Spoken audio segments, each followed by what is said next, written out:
من که مست از می جانم. در مسیر فصلی تجربه به نام فصل تنهایی. اگر این تنهایی رو با تک سلول حس کنی خیلی باشه.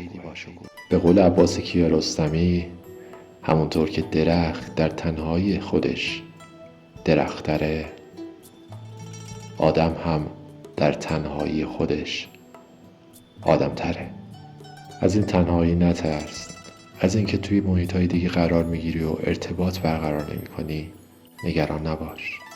از اینکه تو رو طرد میکنن، از اینکه توی هر محیط دیگه‌ای نمیتونی ارتباط بگیری، از اینکه خیلی‌ها ترکت میکنن نترس، چون این تنهایی مقدسه. سعی کن با صبر و سکوت روی خودت کار کنی تا یک فرد موفق از خودت بسازی. اوست نشسته در نظر، او دور شما رو خلوت کرده تا خود الانت رو با نسخه جدید خودت روبرو کنه. گاهی تو این تنهایی برقص، خودت رو بغل کن، خودت رو نوازش کن. برای رشد و موفقیت و قدرتمند شدن باید این تنهایی رو بچشی.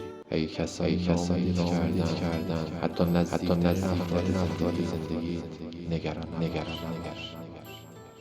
چون قرار خالق دست تو رو بگیره و به زندگی روشن و معنای جدید بخش.